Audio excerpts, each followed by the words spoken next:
agora, que de uma certa forma, como a Adriana bem falou, a gente não dá a real importância e muitas vezes a gente acaba negligenciando um material. Nós podemos, né, de uma forma extrativista, sem prejudicar nada, sem ter o cuidado, assim, por exemplo, de aplicação de produtos químicos, né?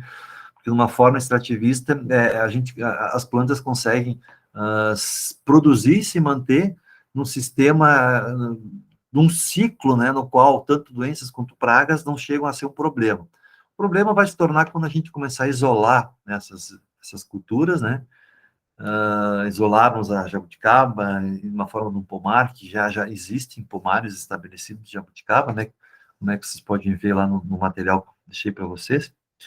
Então, nessas condições, então, as doenças e as pragas ficam mais propícias ao ataque dessas frutas. Mas, no primeiro momento, então, se a gente conseguir fazer despertar o interesse de uma grande parte de vocês, né, dessas possibilidades, dos potenciais, isso é muito interessante, muito viável, que vem acontecendo muito, né, aqui na nossa região. A região, por exemplo, de Agudo, onde o Geoparque está envolvido, tem-se, então, explorado muito isso e os produtores, pequenos produtores de agricultura familiar, têm absorvido muito isso, né, e, inclusive, alguns professores da própria universidade, eles estão oferecendo cursos relacionados ao processo de processamento dessas frutas, né, na parte da gastronomia por si só, né. Alguns colegas meus estão indo para as comunidades trabalhar sobre essas pequenas frutas e as frutas nativas, com esse potencial de fazer com que na propriedade tenha uma renda a mais, né? Então, são possibilidades interessantes que a gente deve explorar de uma certa forma. Mas quando a gente pensa em explorar algo, a gente precisa ter, no mínimo, uma base de um conhecimento para se fazer essa tomada de decisão e essa atitude, né? Então, no caso específico das frutíferas nativas, é colher e processar.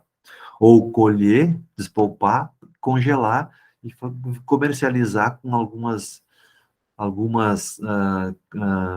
confeitarias, sorveterias, então, que são muito viáveis, né, essa possibilidade.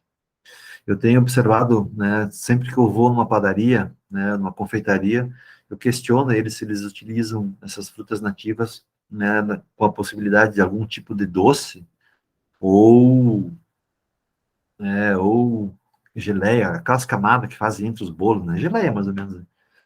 Então, o que eles têm feito é muito mais com as pequenas frutas. Então, eles associam as pequenas frutas com uma forma até então mais viável para se fazer, porque essas estão mais disponíveis, né, no processo de confecção desses bolos, dessas geleias, enfim. E as sorveterias, de alguma forma, de vez em quando aparece alguma coisa específica, né? Eu já tenho visto pitanga, a Adriana comentou com já viu butiá, então é muito interessante. Então, as propostas são inúmeras.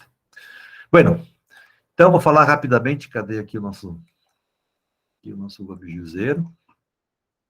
Eu sempre me esqueço como a gente abre isso aqui. Aqui. A partir de agora, qualquer coisa,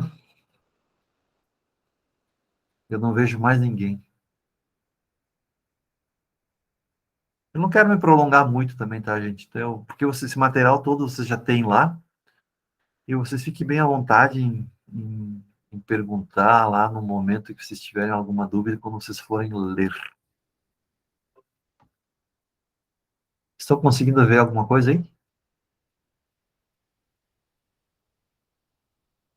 Estão vendo? Sim, Tá. sim.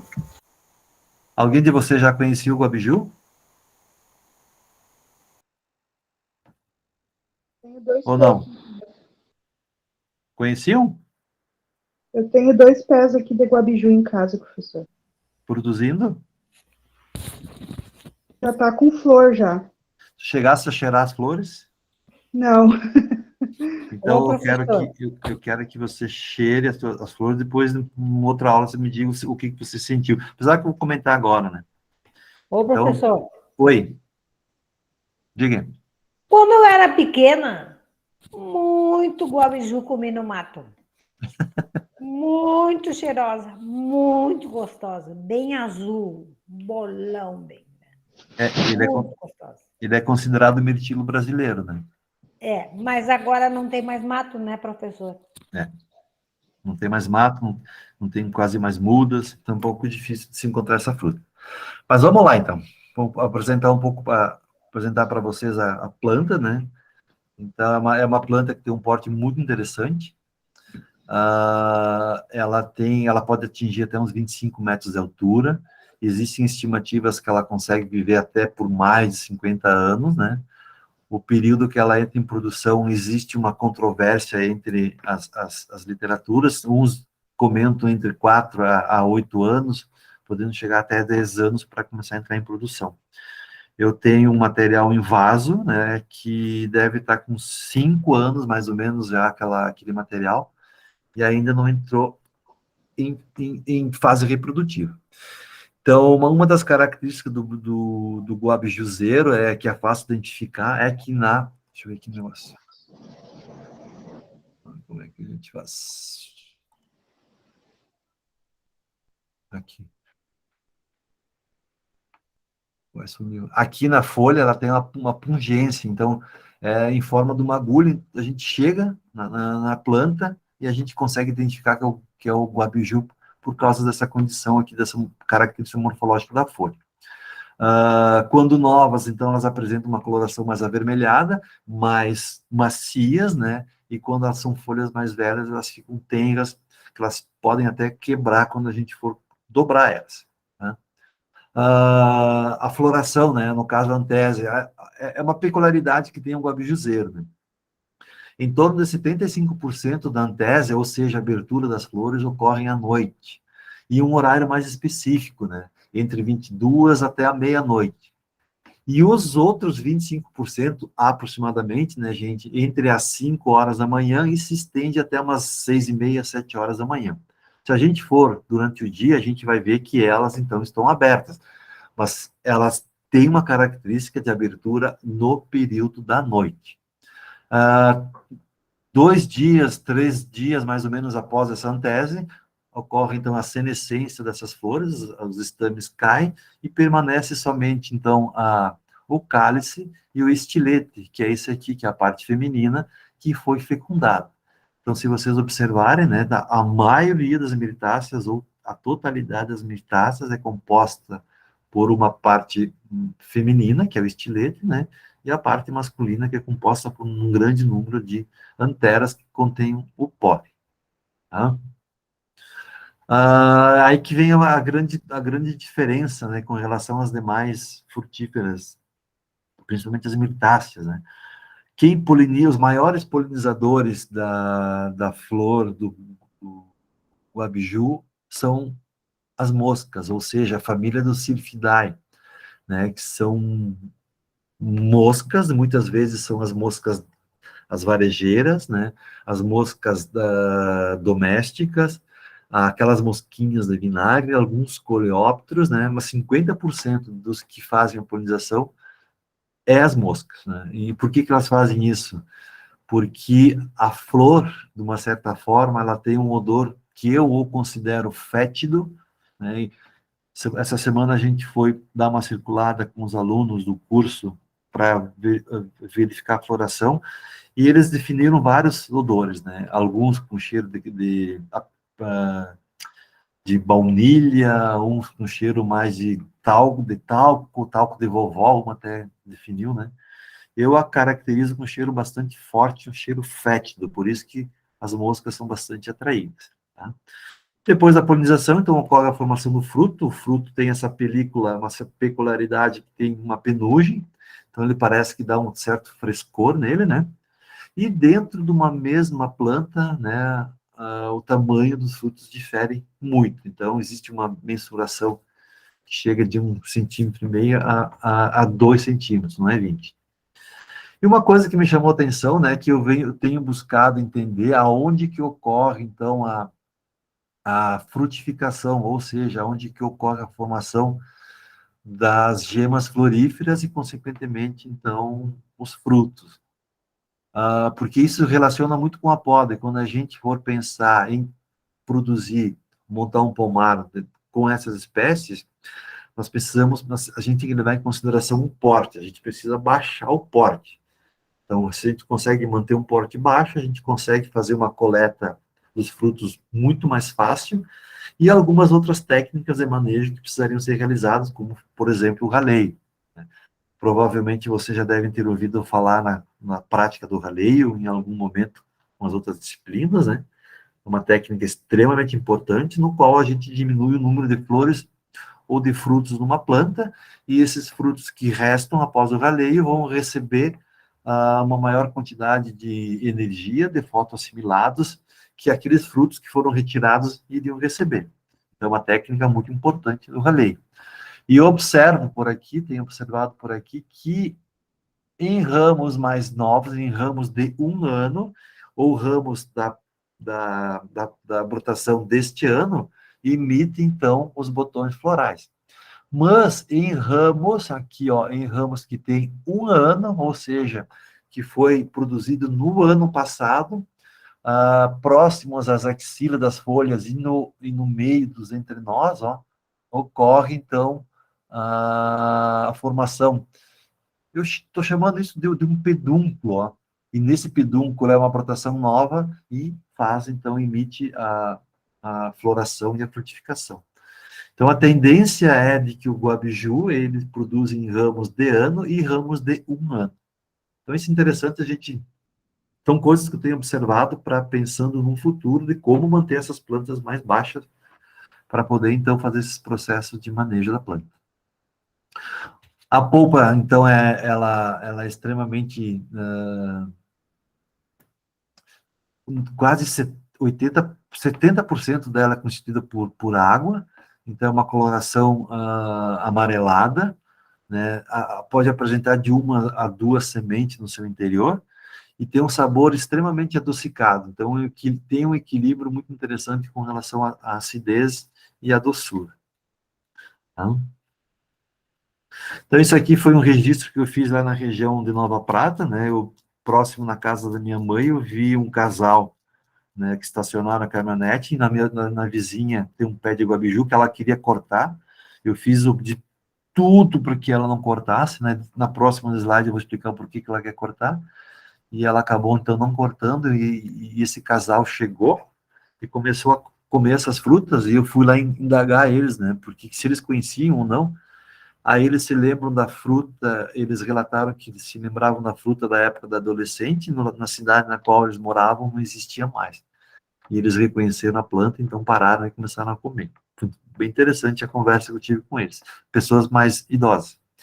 E a minha vizinha queria tirar isso aqui, ó, cortar o gabiju justamente por causa disso, que as frutas caem no chão e acabam se incomodando com a limpeza da calçada, e isso, de uma certa forma, eu não recomendaria, né, o uso de frutíferas nativas ou qualquer frutífera em centros urbanos, né, em calçadas, enfim, porque acaba causando esse tipo de problema.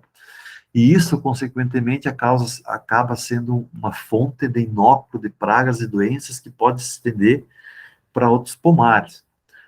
Há muitos anos atrás, em algumas cidades, era muito comum plantarem na avenida principal, me refiro mais à cidade, na região da Serra, né, na avenida principal, citros, né. Então, o poder público, de uma certa forma, observou através da Emater, né, pediu para que esses materiais fossem retirados, principalmente por causa do cancro cítrico, né, que é uma doença que se estabelece nos sítios e se espalha muito rápido nos pomares. Então, tem que ter um certo cuidado com relação a isso. Tá? Isso aqui também, lá na região da Serra, foi o ano passado, a forma de coletar os frutos, né, para produzir mudas. As mudas que a gente tem aqui hoje são oriundas desses materiais aí. Se coloca embaixo da planta uma ráfia, né? Se dá uma chacoalhada nos ramos e os frutos caem, a gente faz a coleta. Então, essas são as sementes, elas têm um aspecto reniformes, que algumas lembram um rim, né? Essa proteção da casca, se a gente retira, ela é bem esverdeada, né? O tegumento é bem fino, e elas são dispersas pela própria gravidade, né? Através do fruto quando cai, e através do consumo dos animais, que os animais consomem muito essas frutas e a partir disso eles acabam dispersando elas para grandes distâncias. Tá? Com relação à propagação, né, é via por semente na sua totalidade, né? E a germinação dessas sementes ocorre em torno de 35 a 40 dias. Né? Após esse período, a gente considera a muda apta para ir para um local definitivo a partir dos 8 meses. Então, a germinação dela tem um poder germinativo alto, né, de uma certa forma, mas a gente precisa fazer o preparo dessa semente, né, com um certo cuidado, que é o processo de beneficiamento, ou seja, as mudas chegam no local onde a gente vai fazer a despolpa, geralmente se utiliza, então, uma peneira em água corrente, se macera esse material, a polpa cai, a semente, então, fica totalmente sem a polpa, se deixa secar por 2 ou 3 dias, no máximo isso, né? E já se coloca para germinar. E eu fiz um trabalho testando essa possibilidade de que as sementes de butiazeiro, elas germinariam melhor, né, na condição de sombra. E, na verdade, elas são fotoblásticas positivas, ou seja, elas precisam germinar, né, de um período não constante, mas um fotoperíodo de 8 a 12 horas de luz para poder germinar. Então, a minha hipótese caiu por terra, porque eu li um material uma vez que o butiazeiro só germinava no escuro. Nós tentamos fazer isso, não germinou legal. Ok? Então, o crescimento do guabiju, ele é lento, né? Então, aproximadamente após 6 meses da semeadura, eles crescem em torno de 10 a 15 centímetros. Material que nós passamos de tubetes, ou de embalagens menores para embalagens maiores, para serem comercializadas, né? E existe, então, como já falei para vocês, um desencontro nas informações com relação ao período de produção, né? Alguns relatam a partir do 4º ano e alguns relatos através de 10 anos após, né, o seu surgimento. Como uma grande maioria das frutíferas, né, as nativas também não poderia deixar de acontecer esse fenômeno, né? Talvez vocês já devem ter ouvido falar também nas outras culturas, que é a alternância de produção. O guabiju, ele sofre, no bom sentido, muito com relação a isso. Então, num ano ele produz muito, e no outro ano ele vai produzir pouco, ou produz flores e as flores caem. Porque essa alternância de produção está relacionada com a quantidade de reservas que são necessárias para que a flor, então, forme a flor e forme o fruto. Então, gasta-se energia. Então, num ano gasta muita energia para produzir, no ano seguinte, então, a produção baixa bastante. Tá? Existem alguns relatos sobre propagação vegetativa, então a URGS de Porto Alegre vem trabalhando com isso. Nós testamos alguns materiais aqui, a nossa propagação não foi legal, não foi interessante, né? Eles conseguiram, né, após 120 dias, algumas estacas enraizadas, né? Então, são desafios que a gente vem buscando fazer com essas nativas, de uma certa forma. Tá? Nós testamos aqui em 2021, então, propagar por estacas, né, dentro de uma condição de uma BOD, ou seja, colocamos em embalagens com embalagens plásticas contendo vermiculita e colocamos então as estacas, né, com estimulador de enraizamento, o ácido endobutírico. Acho que a dose foi 1.000 e 2.000 gramas por litro, né, e a testemunha. E nós não conseguimos nenhuma raiz após 110 dias, se eu não me engano. Então é um pouco difícil para a gente conseguir enraizar, tem que se testar outras formas. Uma técnica que tem respondido bem, que é, segundo os relatos da URGS, né, é a enxertia. Então eu acredito muito, né, com as frutíferas nativas, uma grande possibilidade de a gente propagar as mudas através da enxertia. E eles constataram que a 45 dias após a realização destas, né, a muda estava com um pegamento perfeito, segundo o trabalho da URGS. E aqui uma outra técnica, né, que é a micropropagação, que esta também tem se mostrado promissora, né. Isso aqui é um teste que eles fizeram testando os meios de cultura para verificar se ocorria ou não o escurecimento ou a oxidação do material, né, porque as mirtáceas, elas apresentam uma grande quantidade de polifenóis, e esses polifenóis oxidam, né, e aqui eles colocaram sementes para verificar esses meios de cultura e que acabou dando certo. Então, a partir disso, a proposta seria testar, então, a multiplicação de outras partes, né, que pode ser nós, entre nós, pedacinhos de folhas, assim por diante, para multiplicar. Então, por isso que eu acharia interessante que vocês conhecessem, de uma certa forma, um laboratório desse que faz esse tipo de trabalho. Com relação à implantação de pomares, do Guabiju, né, raros pomares, a maioria dos pomares que são montados são instituições, como é o caso desse da Universidade Estadual lá em Guarapava, no Paraná. Então, eles fizeram um consórcio com Guabiju e o VAI. Então, algumas instituições já estão estudando a possibilidade de de isolar elas, de tirar elas do mato e fazer delas um meio produtivo. Observem aqui que nesse registro, né, a importância, no primeiro momento, na instalação do pomar, a instalação de quebra-vento. Isso é muito importante. Uma técnica, né, depois do plantio do guabiju e das demais espécies, então, é direcionar a planta, então, fazer uma poda de formação, né, porque essas frutas nativas, a tendência dela é emitir uma grande quantidade de ramificações. Então, nesse caso específico aqui, foi feito um toalete, né, se deixou mais ou menos uns 15 centímetros, 10 a 15 centímetros nas primeiras pernadas e se limpou essa saia, porque ocorre, então, uma ventilação maior, né, e, consequentemente, isso vai diminuir a incidência de prováveis doenças, né.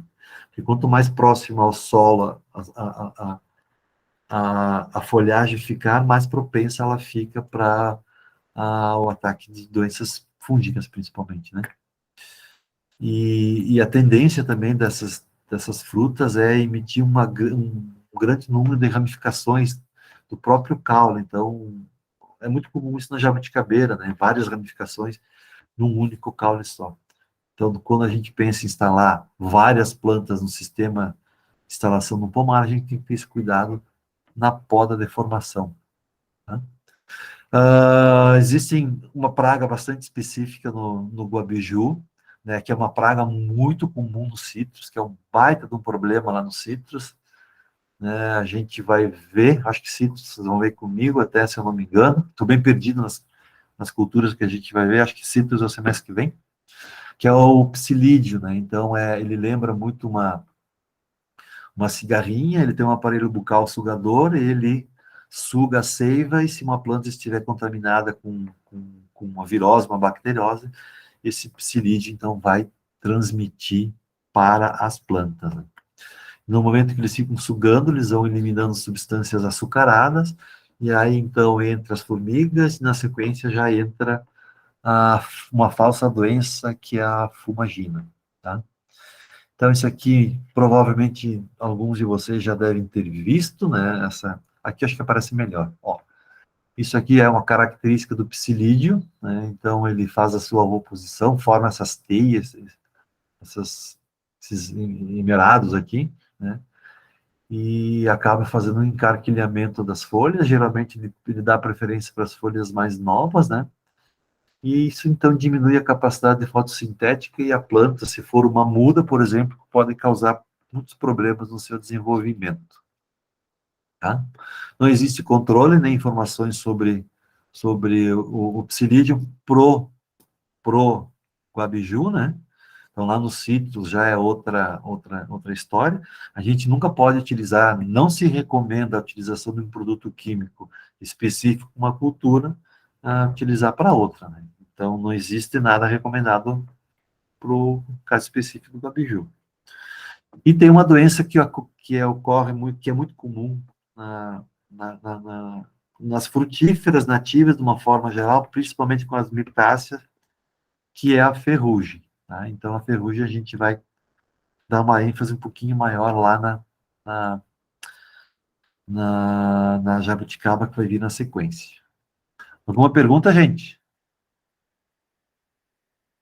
Eu estou seguindo aqui, tá? Então, a ferrugem de uma certa forma, é uma doença que preocupa basicamente toda a esfera produtiva da florestal e também das frutíferas, né? Ela precisa de condições de temperatura, então ela se desenvolve bem, o fungo, no caso, se desenvolve bem a temperatura de 23 graus, períodos com umidade, temperatura nessa faixa, né? Então são propícias para o ataque da ferrugem, e em períodos, né, de 5 a 7 dias consecutivos, né, isso é tiro e queda, tá? Alguém já sabia que existe uma cidade chamada de Guabiju, né? É uma cidade lá próxima de Nova Prata também, localizada aqui nessa região aqui do estado, ó. Então ela tem esse nome em função principalmente da grande quantidade de guabijus que ali existiam, porque praticamente não tem mais. Em função de desmatamento e a própria rede imobiliária e a agricultura, de uma certa forma, então, foi retirando essas plantas e só ficou o nome, ok? O abiju, mais ou menos, era isso aí. Lá no material para vocês tem mais coisas sobre ele, né? Então, vocês podem ir lendo aos pouquinhos sobre isso. E agora eu vou falar um pouquinho sobre a jabuticaba, se vocês não tiverem nenhuma dúvida com relação ao abiju. Nada?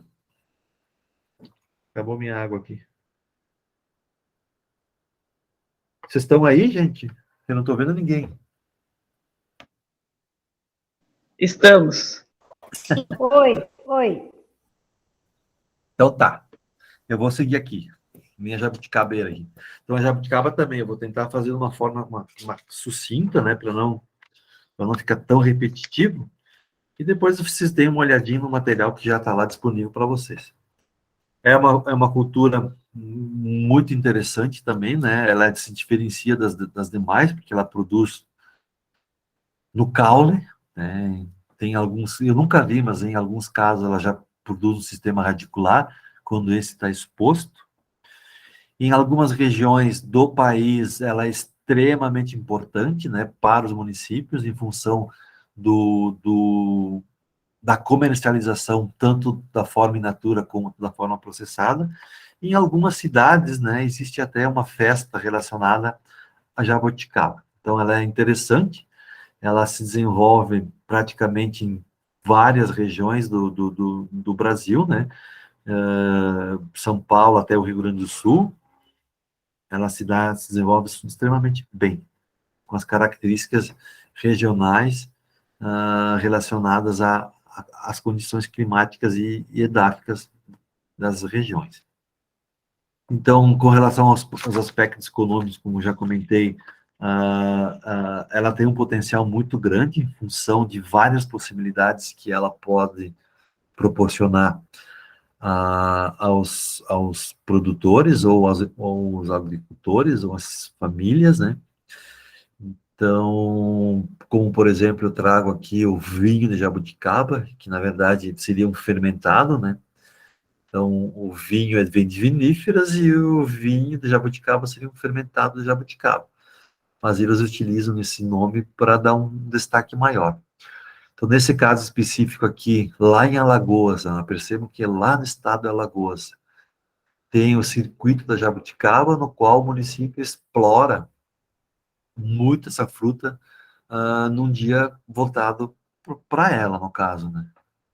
E aqui em Sabará, Minas Gerais, Sabará é o nome de uma variedade, nome de uma espécie, né, que se desenvolve bem aqui no Rio Grande do Sul. Esse folder aqui é do ano de 2022, né, a festa desse ano. E nesse ano, então, é muito lá na aula que disponibilizei para vocês, acho que coloquei o link para quem tiver curiosidade. Nesse ano, então, eles vão utilizar muito a parte gastronômica com relação a jabuticaba. Então, outra cidade que explora muito esse conceito gastronômico oriundo da fruta. Aqui na região de Passo Fundo, tem muita jabuticaba também, inclusive um seminário, que não lembro o nome, que hoje não é mais seminário, foi desativado, o seminário era de freiras, né? Ele foi desativado, e nesse seminário foi plantado mais ou menos em torno de quase 1 hectare de jabuticabas, todas elas de semente, né? Nada de enxertia. E hoje o proprietário desse local, que ele aluga para eventos, né? Ele disponibiliza a área para fazer coleta coleta e pague. Então as pessoas vão lá, coletam o material que elas querem, coletam essas frutas e vão pagar aquilo que elas colheram. E tem dado muito certo, segundo um dos proprietários. Na verdade, eu conversei, não foi com o proprietário, foi com uma pessoa que trabalha lá. Então, ele disse que é uma coisa muito interessante também. Então, eu trago algumas imagens aqui só para chamar um pouco a atenção de vocês com relação a preços, né? Aqui em Santa Maria, a gente consegue ir lá no supermercado, ali no Prof, Cambuquira. Oi. ô prof, o senhor não Oi. está passando os slides. Não? O senhor não está passando o slide. Ué, que estranho. O meu tá passando aqui. Mas aqui tá o do supermercado agora com os valores. Ah, é? Tá? Será que não é ali, Carmen, no teu? O que que estão vendo agora? Tá indo? Sim, é Tá o indo, sim. Sim. Tá. Então, acho que talvez seja ali, Carmen, no teu computador. Será que não? Tua conexão? Como eu estava falando, aqui, a primeira vez que eu vi aqui em Santa Maria, não coloquei a foto, desgraçado que eu fui. Ali no Royal, né, embalagens vendendo jabuticaba. E o preço era R$ 8 e alguns quebradinhos. Então, esses materiais que eu estou mostrando para vocês aqui é de Santa Catarina, e esse aqui de R$19,90, 150 gramas, R$19,90, é de esse aqui acho que é de Santa Catarina também, de Criciúma. É de Criciúma, tá?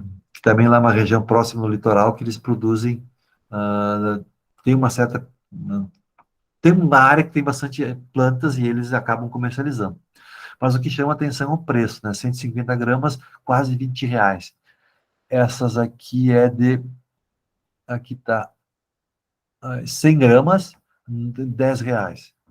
Uma geleia, por exemplo, de jabuticaba, né? Quantas gramas tem aqui que eu não consigo ver? Deve ser umas 50 gramas, R$ 14. Suco de jabuticaba, isso é muito comum em festas de municípios, né? Isso aqui me chamou a atenção, um licor de jabuticaba, 1,5 litro, R$ 38. Eu sempre digo assim, pessoal, se esses produtos estão numa bancada, estão numa gôndola, estão para vender, porque alguém compra. Então, tudo é possível, tá? Aqui também eu trago alguns preços, né? R$ 12 o quilo em Curitiba, aqui R$ 59 o quilo no mercado público em São Paulo. Então percebo que regionalmente as condições de preço elas vão se elevando. Isso que em São Paulo é uma região, né, produtora de jabuticaba, principalmente da variedade Sabará. Então, se está ali esse preço, porque alguém vai lá e compra. Outras potencialidades que eu chamo a atenção, que eu acredito muito também nas nativas, é o processamento, principalmente assim das cascas, né? E nesse caso específico aqui, a Universidade de São Paulo, a Unesp, se não me engano,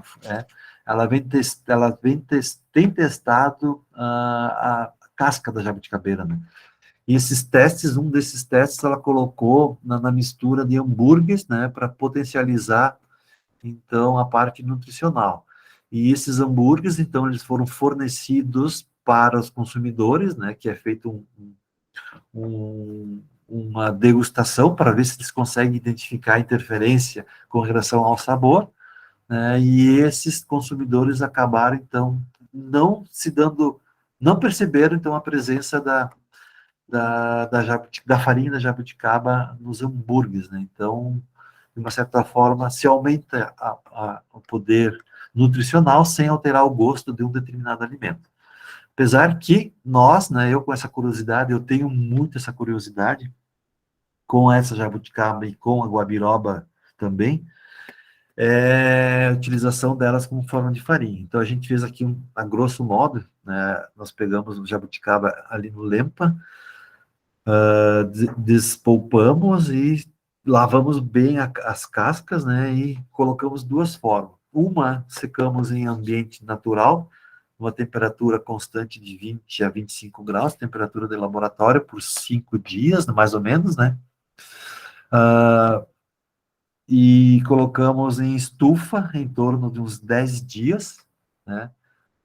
E a 60 graus. Eu acreditava que na estufa ia ficar melhor. Na estufa torrou. E a que ficou na bancada laboratória, a gente conseguiu triturar. Depois que nós trituramos, nós peneiramos uma malha fina, e esse foi o resultado, né? Do pós utilizado a peneira. Então, não ficou uma farinha fina, mas ficou algo bem interessante, muito aromática, né?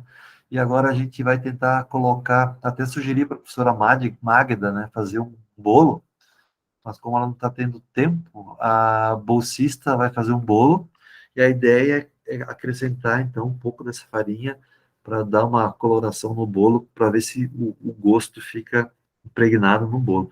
Porque o odor é bem, bem forte, assim, bem interessante. Então, são possibilidades que a gente vem testando. A jabuticaba pode ser utilizada no paisagismo, ela é muito explorada nisso, né? Principalmente por função da ramificação. Essas ramificações aqui, a gente vai ver mais adiante, né? Que em algumas espécies, né, em algumas plantas aparecem isso, outras elas aparecem um tronco só. Então, eu acredito que nessas condições aqui tenha ocorrido a polimbrionia, ou seja, numa semente só, 2 ou 3 embriões germinaram e formaram numa semente várias plantas. Depois eu explico um pouquinho melhor. Então, essa possibilidade no paisagismo, ela existe, ela é grande e também tem uma relação muito grande com a biodiversidade. Então, a preservação desses materiais é muito interessante por causa disso. Opa, tem um mosquitão aqui. Sai. Ok? Vamos lá. Isso eu trago para vocês, só para vocês terem uma ideia, né? É muito difícil conseguir dados relativos à produção, mas só lá, por exemplo, em São Paulo, na CEAGESP, né, que é a central da distribuição de frutas e legumes e verduras, né? De 2008 a 2017, né, um dado de 2018 da Conab, percebo que o estado de São Paulo, né, ele sempre tem para oferecer para os consumidores. Já em Porto Alegre começou a surgir alguma coisa a partir de 2016, 2017, e eu já não consegui encontrar mais a partir de então. Mas Porto Alegre é uma das cidades que é muito comum nos mercados a jabuticaba, nesse período, entrar como comercialização. E no mercado público, então, nem se fala. Tem muita jabuticaba para vender nessa época. Como apareceu aqui em Santa Maria, no Royal, que é o supermercado local. Bom, essas frutas são produzidas por quem? Tem 3 espécies de jabuticabeira que são as mais conhecidas, né? Então, provavelmente são essas espécies que a gente consegue ver no nosso dia a dia aqui nas nossas regiões. Elas têm uma distribuição mais específica, né, da sua origem. Por exemplo, a Plínia peruviana, que também é conhecida como jabuticaba de cabinho, né, ela se desenvolve muito, né, a partir de Minas Gerais até Rio Grande do Sul. A Plínia cauliflora, também conhecida como jabuticaba paulista, ou também conhecida como poema, ou também açu, ela tem uma ocorrência, né, uma distribuição de Minas Gerais e no Rio de Janeiro. Já a Plínia jabuticaba, né, a mais conhecida, a mais cultivada aqui no Brasil, né, ou também é conhecida como sabará, ela se distribui do Rio de Janeiro e São Paulo. E ela aparece muito, principalmente nos estados de Minas Gerais também. Isso é o que eu estou dizendo, gente, não quer dizer que é só nesses estados que elas ocorrem. Elas têm uma distribuição, uma origem desses estados aí, mas todas elas podem ocorrer nos demais estados que sejam, então, propícios para o desenvolvimento da cultura, ok? Então, a gente pode ter Plínia peruviana, jabuticaba de caminho aqui no Rio Grande do Sul, como lá nós temos a Sabará, como nós temos a Paulista e assim por diante. E além dessas espécies, né, foram classificadas, identificadas outras jabuticabeiras, como a Plínia aureana, a oblongata, a espírito-santensis e a coronata.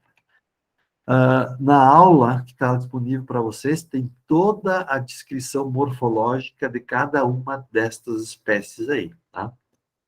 Que eu não vi a necessidade de ficar descrevendo para vocês aqui agora, porque elas são muito parecidas. Algumas características morfológicas que as diferem, que muitas vezes é muito difícil da gente identificar que espécies elas são.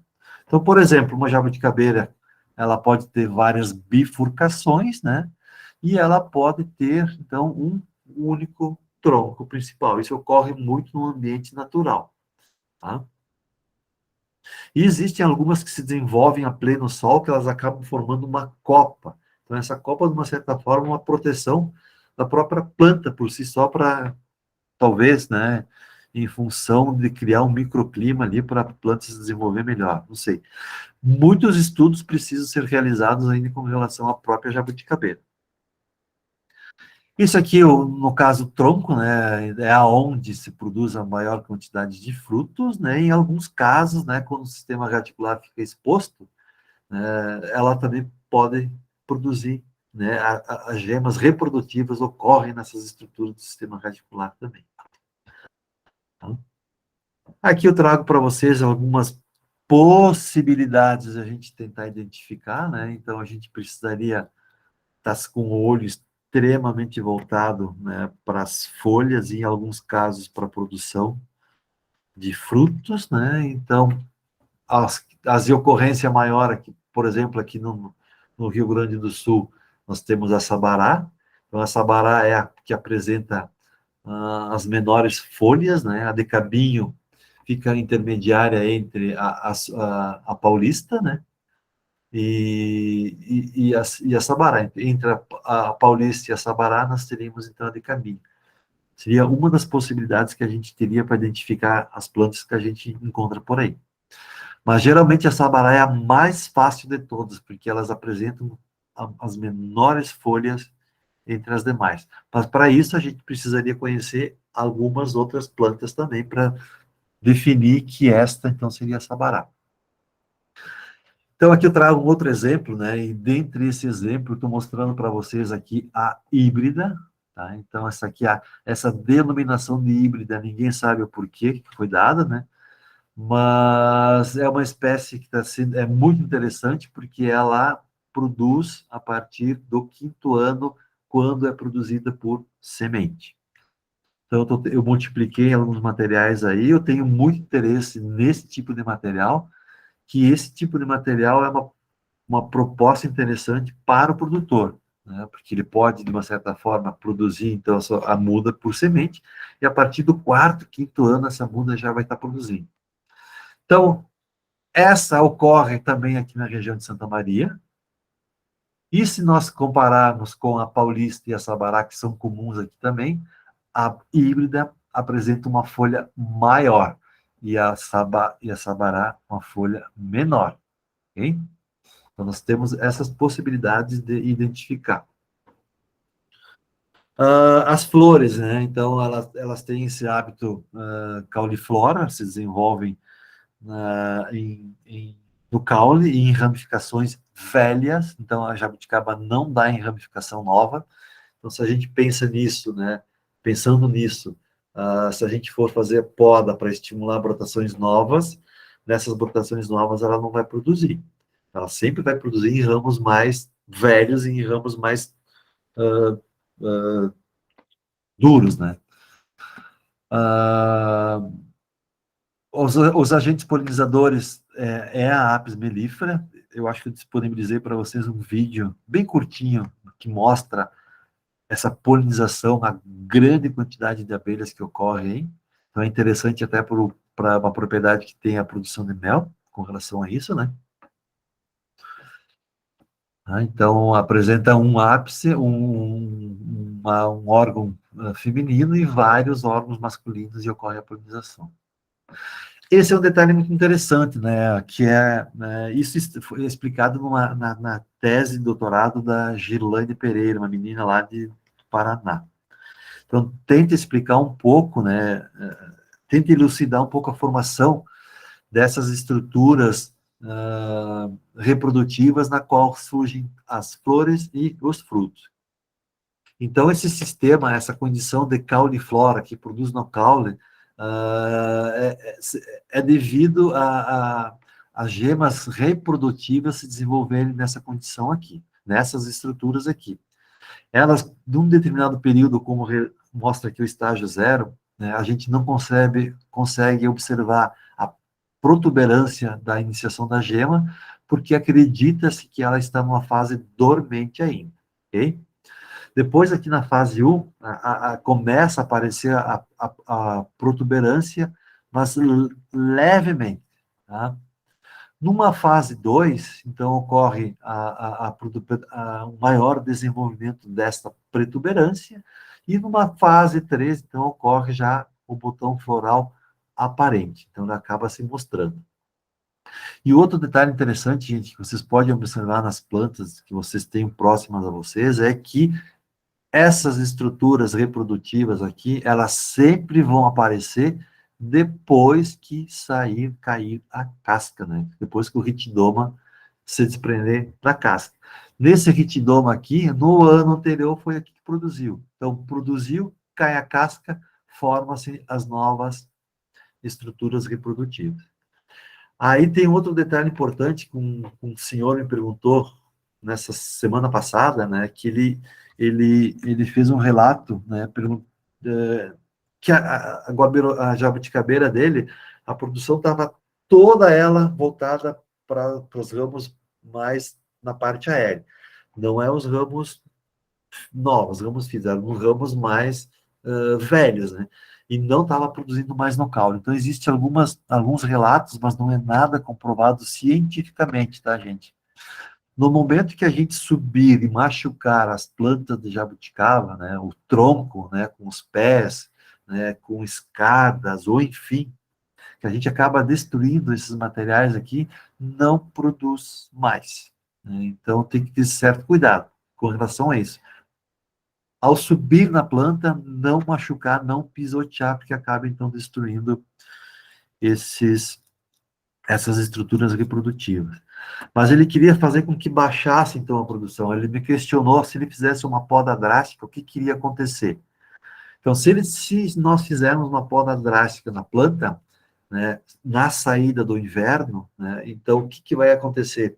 Ela vai voltar a produzir e vai emitir novas brotações, né, e a partir dessas brotações, ao longo dos anos, elas irão produzir, porque elas se desenvolvem em ramificações mais velhas, ok? Não sei se eu fui claro com relação a isso. Então, essas informações, né, elas estão ocorrendo assim ao longo do tempo, né? Porque como é uma cultura que está mostrando interesse por alguns, né, alguns órgãos de pesquisa, algumas instituições, então se busca fazer alguns materiais mais elaborados com relação a isso, principalmente com relação a essa parte diferencial, que é a parte reprodutiva, que difere das demais plantas frutíferas, né? Então, isso aqui foi um corte que foi feito e visto através de lâminas, né, no qual mostra especificamente, né, a morfologia dessas gemas reprodutivas, né? Então, nesse caso mais específico aqui, mostra a estrutura da gema já externa, para o lado mais, né, com a gema já formada. Nesse caso aqui, já foi feito um corte, né, uma seção transversal, né, com relação à casca. Então, a gente consegue ver a estrutura no qual essa gema, né, reprodutiva, ela se desenvolve dentro do leio, tá? Então, muito legal esse trabalho que foi feito aqui com relação a isso, que mostra realmente, né, essa complexidade que é a formação dessa estrutura reprodutiva que diferencia das demais frutíferas, né? Tá? E aqui está mostrando basicamente a estrutura também, num outro ângulo, ela já formada. Então, se nós imaginarmos essa estrutura aqui, nesse prolongamento aqui, é aonde então ela vai se desenvolver. Se nós causarmos machucados com os pés, cientificamente ainda não está comprovado, mas essa estrutura aqui então não vai mais desenvolver essas gemas reprodutivas. Aqui são os frutos, né? Então, os frutos acho que todo mundo conhece, tem uma grande quantidade de polpa, 63% do fruto é constituído por polpa, 27% é por casca. Geralmente a gente descarta a casca e se utiliza somente da polpa, né? Ou, né, a gente começar a pensar de uma forma diferente, utilizar a casca para fazer outras formas de processamento, como é o caso específico da farinha, né? E ela contém muito tanino, então muitas pessoas não gostam dessa coisa, dessa parte taninosa, né? E além do que, o fruto é muito perecível, então ele precisa ser colhido e precisa ser consumido muito rápido. Isso aqui eu trago para vocês também uma outra forma de conseguirmos identificar as principais espécies, ou seja, a peruviana, a cabinha e a sabará, porque está relacionado, então, com o tamanho do pedúnculo. Então, a cabinha, o próprio nome está dizendo, tem um calo maior, que varia entre 6,5 a 9. A sabará, entre 6,5 a 4,13. E a paulista é a que apresenta o menor cabinho, entre 2 e 9. Esses números são muito relativos, tá? Não é que a gente vai lá, vai medir, vai bater isso aí. É uma possibilidade, outra possibilidade que a gente tem de identificar essas espécies. Ok? Bueno, então nós já vimos como se forma o fruto, a gente já viu a estrutura do fruto e agora a gente vai entrar na semente. Neste caso aqui, as sementes para produzir as mudas foram despolpadas, né? A despolpa também é realizada com água corrente e peneira. E as sementes, né? Algumas sementes asmitáceas, como é o caso da jabuticaba, ela tem esse fenômeno que a gente denomina como poliembrionia, aonde ocorre, então, a formação de vários embriões numa única semente. Acho que no próximo slide eu explico melhor. Aqui está, ó. Então, esse material aqui foi uma única semente, né? No caso específico, esse material é isso aqui. Nós dividimos ela em dois, então, uma semente produziu 2 mudas, e essas 2 mudas aqui foram postas, então, em embalagens diferentes, e essas mudas desenvolveram naturalmente, tá? Então, ela tem esse potencial, né? Nesse caso específico aqui, vocês conseguem verificar, são 3 embriões, né? E a partir desses embriões a gente consegue fazer 3 mudas. Então, isso se chama poliembrionia, que é muito interessante, né? Então, eu acredito que quando a gente vê uma planta com várias caules, várias distribuições, é isso aqui, uma muda que foi produzida por semente e uma semente poliembriônica. Ok? E com relação às espécies, né, eu já comentei para vocês, eu descrevo elas lá nas próximas aulas, né? Elas têm muitas características similares, né, que variam de 6 a 12 metros de altura. A híbrida é que tem um porte menor, tá? Mas lá vocês depois podem dar uma olhadinha e conferir algumas peculiaridades de cada uma dessas espécies. Eu faço um chamado geral mais específico para a híbrida, que é uma espécie que me chama muita atenção, e não existe uma explicação por que ela é considerada híbrida, né, porque se a gente pegar a semente dela, ela vai germinar e vai produzir uma nova planta, né? Então, ela, segundo os relatos, ela é oriunda da Plínia cauliflora, né? Por isso que não se tem essa definição exata para o termo híbrida, né? Alguns botânicos acreditam que ser uma única espécie e variedade diferente dentro da própria Plínia cauliflora. Então, neste caso específico, ela não precisa ser enxertada, porque ela vai produzir no mesmo tempo, no mesmo período no qual uma planta enxertada iria produzir, a partir do 4º ano. Ela é muito interessante porque ela se desenvolve muito bem em vasos, né, em sacadas e em jardins. Então, ela está sendo muito explorada para essa finalidade. Tá? Então, é um material interessante a ser estudado e a ser explorado. E frutos, né? E produz muitas vezes até 3 a 4 floradas durante o ano também. Eu acredito que aí, quando se produz em vaso, então a gente precisa fazer, de uma certa forma, ter o cuidado com a fertirrigação e principalmente a irrigação, porque a jabuticaba, no período de floração e produção de frutos, exigem muita água. E a propagação, conforme a gente já falou, né? Então é por sementes. Uma delas é sexuada, e nós temos que levar em consideração, então, o ponto de maturação dos frutos para a gente colocar para germinar. Então, esse central aqui é ponto de maturação plena. Aqui, então, ainda não estão maduros, provavelmente o embrião não está bem desenvolvido, e aqui já são frutas que estão passadas. Em alguns casos, pode ser que a germinação possa ter algum problema com relação à própria fermentação. O processo de despolpa é esse aqui, né, que a gente tem utilizado. É difícil de se fazer isso aqui, não é fácil. Nós testamos com areia, a gente coloca areia junto e fica pressionando, ou esfrega a semente com a polpa na areia, e depois, então, faz essa lavagem. A gente consegue, então, eliminar uma grande quantidade de polpa. Ou a utilização de cal. No momento que a gente coloca desfaz essa despolpa, coloca uma quantidade de cal relativamente com o volume de polpa que vai ter aí. Esse cal vai dar uma esquentada, vai esquentar e vai fazer com que a polpa se solte com muito mais facilidade. Mas, pessoas do bem, né? Antes disso, um outro detalhe relacionado à germinação, o tamanho da semente tem uma influência muito grande no potencial de germinação, e nós temos observado que sementes maiores são mais propensas ao fenômeno de poliembrionia. Tá? Então, quanto maior a semente, maior a germinação.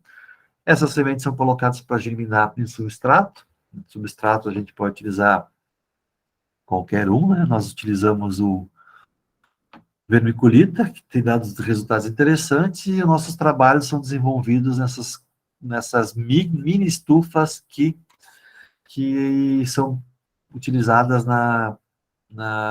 para confecção de bolas, enfim.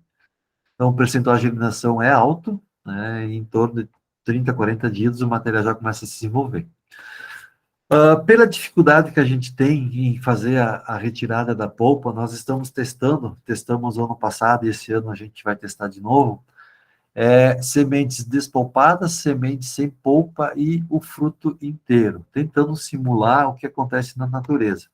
O que nos surpreendeu é que as sementes que não foram despolpadas germinaram mais que a semente que foi despolpada. Então, a priori, não saberia explicar um fenômeno por que ocorre isso, então precisa se repetir de novo. O fato interessante que eu vejo nesta condição é que facilita muito o produtor de mudas, que não precisa extrair a polpa. Quando a gente semeou os frutos, então demorou muito mais tempo para germinar, mas alguns germinaram. Então, se a gente for se colocar no lugar da semente, nós precisamos passar a barreira da polpa, depois precisamos passar a barreira da casca para poder sair para fora. Então, para o embrião não é muito fácil, não. Então, são coisas que a gente vai tentando facilitar a vida dos viveristas. A estaquia, então, né, ela não é recomendada, os percentuais são muito baixos, embora já tenha alguns trabalhos registrados em torno de 60%.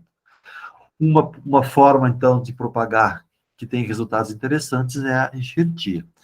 Então, lá eu trago mostro um vídeo para vocês lá, um vídeo caseiro, de um japonês, não sei se ele é de Minas, São Paulo, que ele explica perfeitamente o processo da enxertia, que vale a pena, então, a gente dar uma olhadinha naquele vídeo. Melhor época para se fazer, nós aqui, no caso, seria entre maio e agosto, e a enxertia de garfagem de fenda cheia. O trabalho que nós fizemos também aqui em Santa Maria foi a alporquia, né? Então, a alporquia a gente expõe o câmbio, coloca o substrato e coloca o substrato até a planta e se envolve, então, com esse substrato e enrola com plástico, tá? Então, nós conseguimos uma resposta interessante, mas eu não vejo como prática eficiente para a produção de mudas, porque se produz poucas mudas, e aí esse material, depois que enraiza, é cortado, então a planta vai ficar capenga, coitada da planta.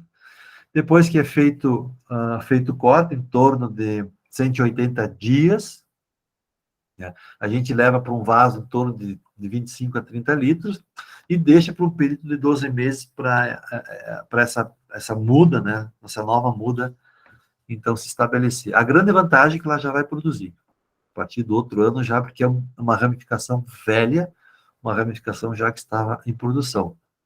E nunca se faz, então, a alporquia no período de floração ou produção. Aqui nós testamos em 2020, né, numa jabuticabeira híbrida.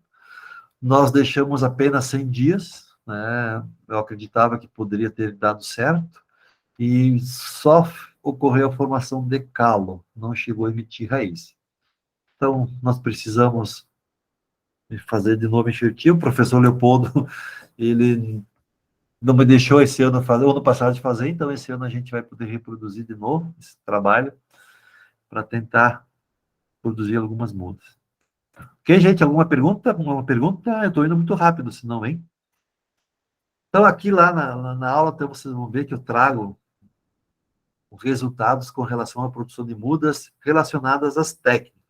Então, quando a gente produz por semente, a gente atinge até 100% em alguns casos de germinação, mas num tempo de ter uma muda aproximadamente, com possibilidade para o campo de 360 dias.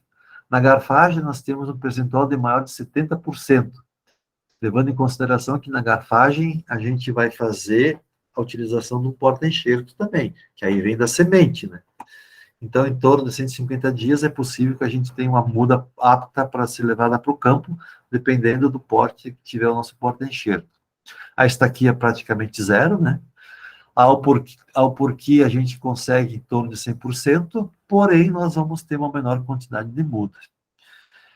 E um outro método, né, que eu trago para vocês aqui, que é um método denominado de método popular, que atinge em torno de maior de 80% de pegamento e em torno de 150 dias, destrói também a planta de uma certa forma, né? A gente coleta uma ramificação, um ramo que tem em torno de 1,5 m, 1,20 m, esse ramo, né? E o princípio seria mais ou menos como a alporquia.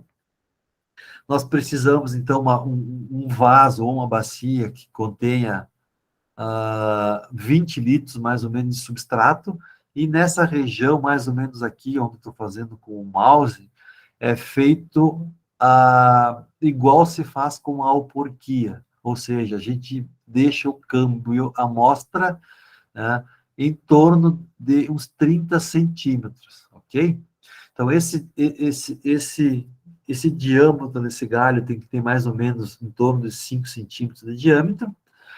Na base desta bacia é feito um furo no qual o ramo se atravessa por ela, né, e cai num balde que contém mais ou menos 3 litros com água.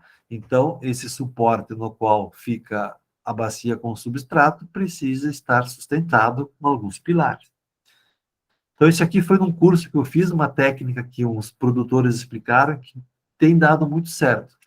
Eu tenho curiosidade de fazer esse teste, né, porque a gente tem a plena certeza que esse material aqui é um material que já vai produzir nos próximos anos, né, porque no próximo ano, teoricamente, porque é uma estrutura velha já, uma estrutura já que já produz as gemas reprodutivas, tá? Então, são coisas possíveis ainda que podem ser utilizadas nessa parte de produção de mudas, ok? Isso eu trago para vocês, né? Então, os preços das mudas, por isso que eu acho interessante, né? Isso aqui são preços que eu peguei aqui nos mercados e nos locais de venda aqui em Santa Maria. Então, mudas de a R$ 138 a R$ 390. Então, esse material aqui provavelmente é uma híbrida, porque eu não vi região de enxertia, né, especificamente na base aqui. Isso aqui foi numa feira que teve na Praça Central de Santa Maria. Esse material aqui eu registrei lá na Floricultura Úrsula, bom, onde é que é o nome da cidade? São Francisco, não. Ali próximo de Gramado e Canela, R$ 370, né? Então, são valores para quem gosta, né? No caso, essa aqui é a híbrida, já vai produzir. E eles, o que me chamou também a atenção é que eles classificaram, né? Ó, jabuticaba híbrida, mirciária, trunciflora. Mirciária também é uma denominação que é atribuída a Plínia. Então, hoje se utiliza mais o termo Plínia do que mirciária. Os botânicos ficam toda hora trocando. Então, R$ 370 essas mudas aqui, ó. Então, esse material eu coletei neste ano. Aí vem a parte, a gente produziu as mudas, a gente vai fazer o plantio. Então, existem poucas áreas com plantios de específicos de pomares implantados, a não ser na região do estado de São Paulo, na região de Minas Gerais, naquelas cidades que eu citei para vocês. Nós, aqui do Rio Grande do Sul, praticamente poucos, né, não existem pomares montados especificamente com esse objetivo. Então, eu sei que tem um pomar que foi montado em Santa Catarina, em Ceará, no Paraná, ali em Dois Vizinhos, né? Então, são pomares experimentais, né? Nenhum com características ainda com cunho, assim, voltado para a comercialização ou, né, com esse intuito de produzir especificamente para atender uma determinada demanda. Mas o interesse está cada vez maior para essa cultura e a procura também está sendo muito interessante. Então, no momento de instalar um pomar, a gente tem que ter escolha da área, regiões que não ocorra formação de geada, porque as geadas na jabuticabeira, principalmente em mudas novas, elas prejudicam, né? A geada prejudica e pode causar até a própria morte dessa muda. Existe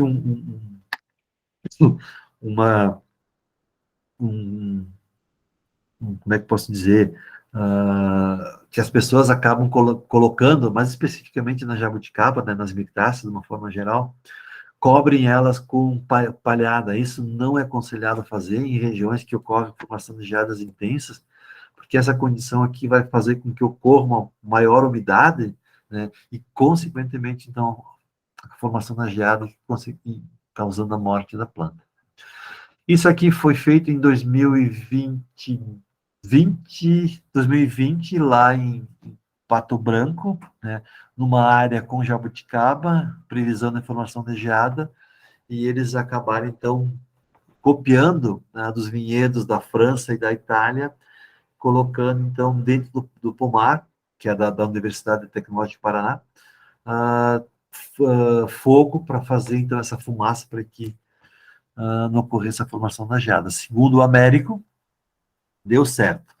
Por falar em Américo, eu convidei ele para, em algum momento lá, daqui umas 2 semanas por aí, ou 3 semanas, que eu esqueci de falar para vocês no início da aula, ele vai participar de uma conversa com nós sobre a importância das espécies nativas como um todo. Então, ele é um especialista nessas frutíferas, né? E eu faço questão que ele converse um pouco com você sobre isso.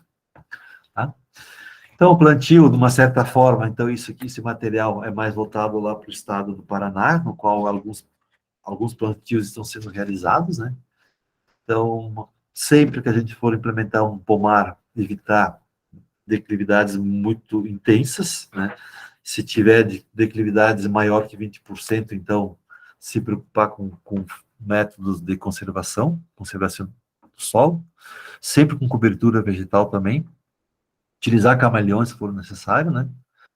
E aí a gente faz o plantio dessas espécies e já começamos a nos preocupar com a formação dessa planta. Então, é uma característica da jabuticabeira emitir um monte de brotações no próprio caule, e a gente precisa, então, a partir de um torno de uns 30 centímetros da planta, né, da base do solo, né, e da formação do caule, uns 30, 40 centímetros, formar, né, a possibilidade de formar que ela se estabilize na forma de uma taça. Então, já pensando, imitando algumas frutíferas, como é o caso do pessegueiro, né, porque em forma de uma taça, embora ela imita um monte de brotação, em forma de uma taça, ela vai entrar bastante ventilação, luz, que é importante, então, no caso, os raios solares, que vão bater nessas estruturas mais velhas dos ramos, aonde se reproduzem essas gemas reprodutivas, então produzem uma maior quantidade de frutos, tá? Então, aqui eu trago um exemplo, né, do material que foi estabelecido e depois foi feito, então, a poda de formação. Foi liberada essa saia, né, e ao longo dos anos, provavelmente, algumas ramificações como essas aqui serão eliminadas para ventilar melhor. Isso aqui plantas mais adultas, né, só para vocês verem o antes e o depois, né, então materiais, plantas que foram, né, antes de podada e após podada, tá, aqui e aqui. Percebo que é importante deixar, né, essa saia bem aberta já, porque essa estrutura de planta não foi estabelecida em forma de vaso, então eles abriram a parte de baixo, a parte da saia para ventilar. Consequentemente vai arejar, vai entrar mais luz e vai melhorar a qualidade desses frutos. Aqui eu trago para vocês também um antes e um depois, né, um antes, né, da poda, né, nesse caso foi feita uma poda de limpeza, que é a definição que a gente dá para a jabuticabeira quando ela já está produzindo, porque a gente não vai fazer poda de frutificação, porque a poda de frutificação a gente estimula ramos para frutificar, não é o caso da jabuticabeira, porque a jabuticabeira produz em ramos velhos, né, em ramos já estabelecidos. Então, a gente faz uma poda de limpeza, eliminar ramos que atravessam o interior da copa, ramos que se sobressaem, ramos com doenças, né, ramos secos, e com a finalidade de deixar extremamente ela aberta e livre para entrar ar e luz, diminuindo, então, a incidência de doenças e produzindo uma maior quantidade de frutos. E, gente, algumas doenças, né, vou tratar com vocês aqui, tem mais lá citadas nas aulas, né, mas essa aqui, ela acaba sendo uma preocupação, que ela é chamada broca das mirtáceas, né, ou a broca da goiabeira, que é essa fase aqui de lagarta, né, que é uma mariposa, um lepidóptero, né, que faz a ovoposição nas ramificações novas, e a lagarta, então, acaba se alimentando, ocasionando problemas na formação das ramificações. Um outro problema que é constatado na jabuticabeira e muito comum em outras frutíferas também é a cochonilha, nesse caso aqui a cochonilha de cera, provavelmente vocês todos já devem ter visto, né? Então essa cochonilha, ela fica succionando a seiva, cadê o meu botão? Succiona a seiva, né, e acaba liberando, então, substâncias açucaradas, as formigas acabam movimentando essa região, e ocorre, então, a formação da fumagina. Essa fumagina, então, é uma película que se forma nas folhas. Eu defino como uma falsa doença, né, porque ela não é uma doença por si só, eu acredito, mas ela dificulta muito a fotossíntese e, consequentemente, né, ao desenvolvimento das plantas. Tá? Mas ela advém em função de uma praga. Ou pode ser pulgão, pode ser cochonilha, enfim. A mosca das frutas nós já vimos, nós falamos muito sobre ela lá na goiaba serrana. Ela vai aparecer sempre, sempre, sempre em todas as frutíferas nativas, em todas as frutíferas comerciais. Então, uma das formas é as iscas, né?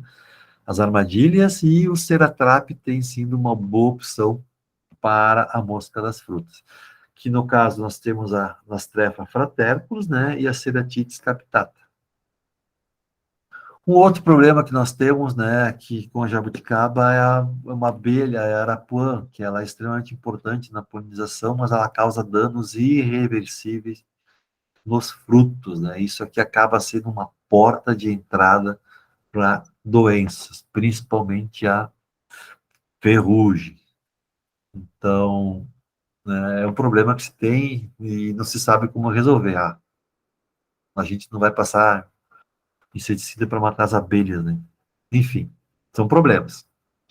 E a principal doença que nós temos, né, que ocorre em todas as famílias das mirtáceas é a ferrugem, né, que é a apoxímia. Ela é considerada a mais importante no sentido de agressividade que ela proporciona, além da jabuticabeira, no araçá, na pitanga, na uvaia, na goiaba, enfim, praticamente em toda a família das mirtáceas, que também ela ocorre no próprio eucalipto, que é dessa mesma família. Então, aqui algumas características dessa doença, talvez vocês já tenham vivenciado ou visto, né? Ela ocorre desde nas folhas, né? Consequentemente, vai causando uma necrose, e essas folhas acabam secando e caindo. Ela ocorre nos frutos, em frutos verdes, em frutos já sobremaduros, em frutos maduros. Aparecem pequenas pontuações que vão amarelando ao longo do tempo e vão necrosando, né? Essas necroses acabam evoluindo para manchas mais circulares, né, que causa a própria necrose e aumentam o diâmetro, né, e essas regiões ficam recobertas com uma massa, que é essa massa ferruginosa que a gente consegue verificar nos frutos, né, e é uma massa pulverulenta, ou seja, são os esporos que aí estão que vão contaminar outros frutos e outras partes da planta. Então, é uma doença extremamente, né, importante no sentido de danos que ela causa na planta e nos frutos. Controle, né? Não existe um controle curativo, existem algumas formas preventivas, que no início do surgimento dessa doença, né, histórico do surgimento da doença, é eliminar os frutos que já estão atacados, porque esse pó que se forma, esses esporos ao longo, que ele se forma num fruto, vai sendo distribuído para os outros, né? Então, a eliminação desses frutos. A poda auxilia bastante isso, porque a gente vai estar arejando e ventilando e entrando sol, porque ela se forma em condições de temperatura entre 25 graus por aí e umidade, né? A retirada de plantas que promovam o sombramento constante.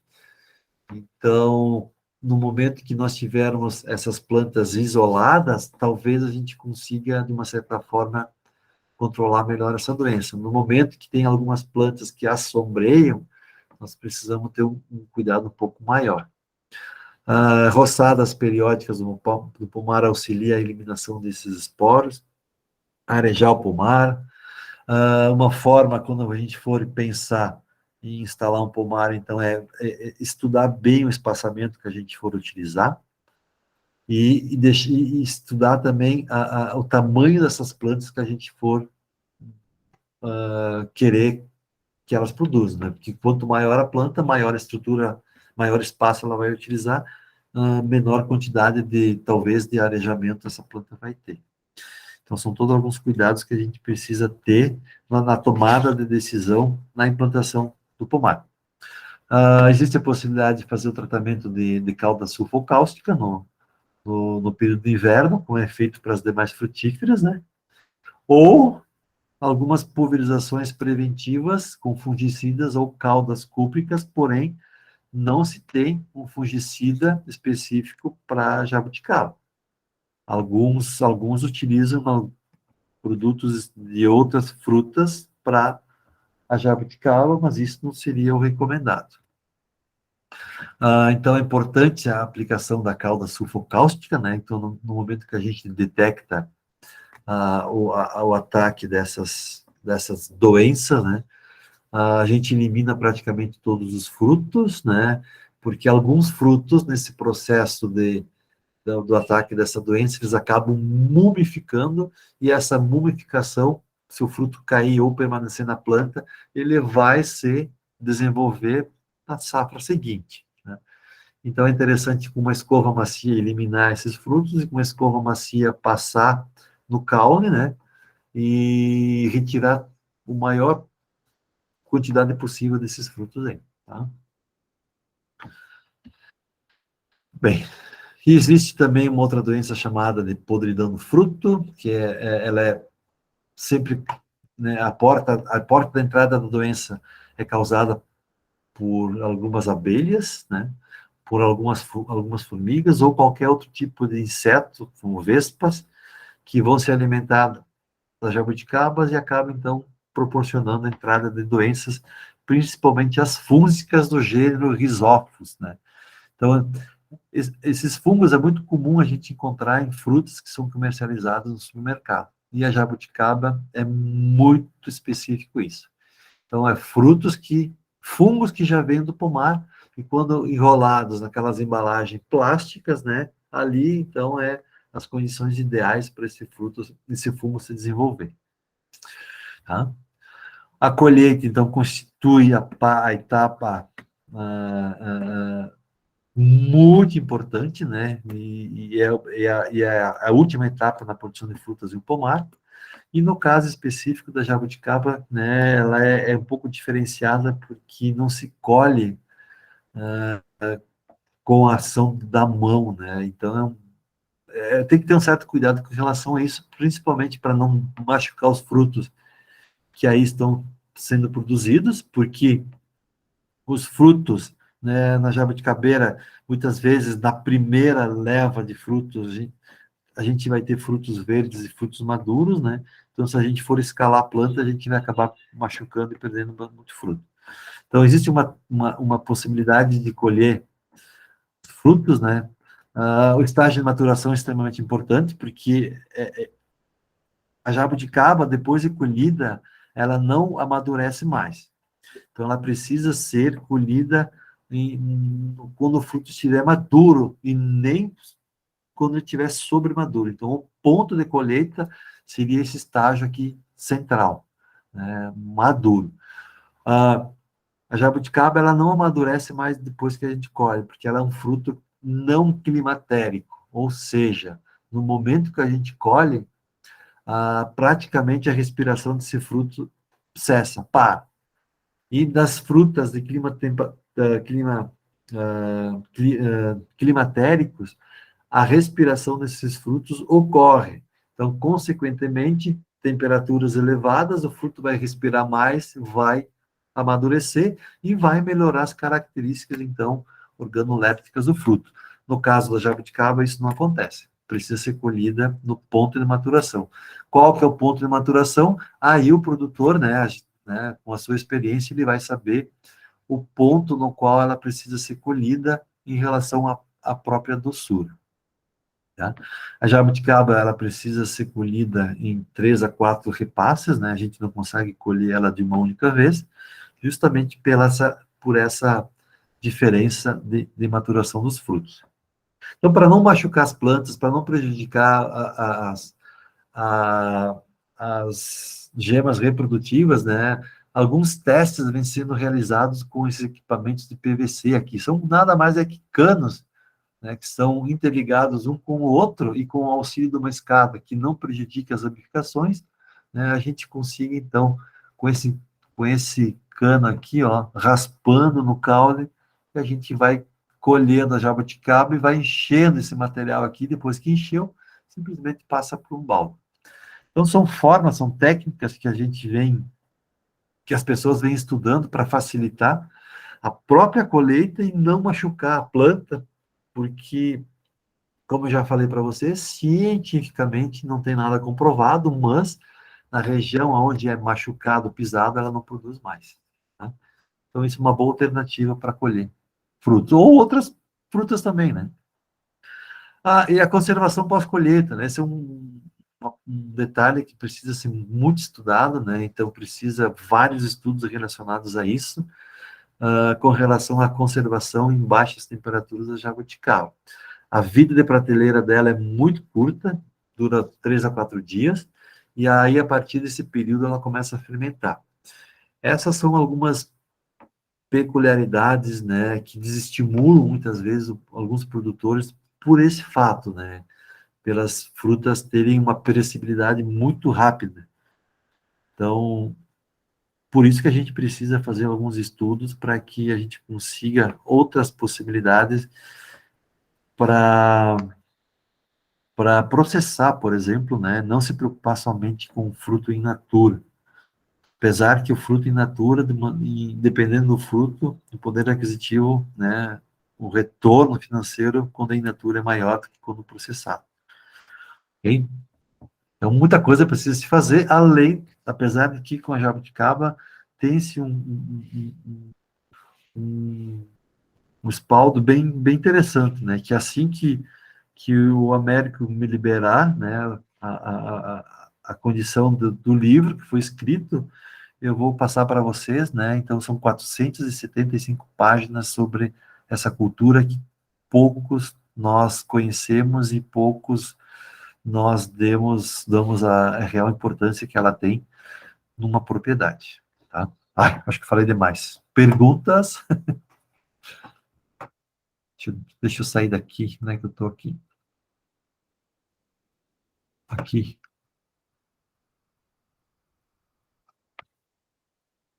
Meet. Tô aqui, gente. Estou aberto para perguntas e dúvidas. Deixa eu ver aqui se tem alguma pergunta aqui nas conversas. Nova Petrópolis, isso mesmo, Wanda, Nova Petrópolis. Parar a apresentação. E aí, gente? Pá, me passei do tempo, já 9 horas. Ficou alguma dúvida? Eu sei que são coisas novas, né? Para a grande maioria de vocês, provavelmente nunca devem ter ouvido falar sobre a cultura. Mas aos pouquinhos a gente vai colocando na cabeça de vocês a importância que elas têm, né? Dentro de um processo produtivo. Perguntas?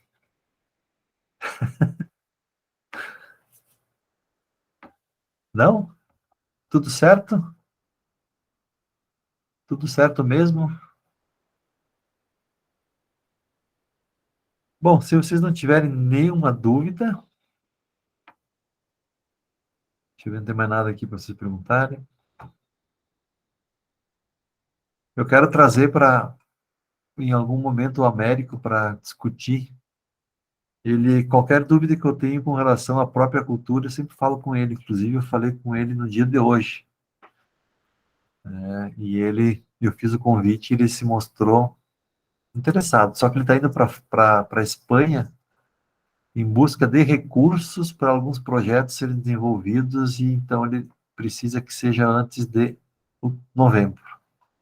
Provavelmente até o final desse mês, início do mês que vem, a gente vai ter uma conversinha com ele. Uma coisa rápida, uns 30, 40 minutos. Ele vai falar sobre isso. Bueno, gente, estão tão quietos, né? A maioria já saiu da aula, então acho que da minha parte seria isso. A aula está gravada, aí vocês têm condições de olharem, né, sobre o que nós falamos, mas praticamente esse material está todo lá. E mais difundido também, muito mais assuntos com relação a isso. Então, a aula, mais ou menos, é para vocês tirarem algumas dúvidas, que esse seria mais o princípio do EAD, ok? Então, se não tem mais nada a perguntar, eu paro com a gravação.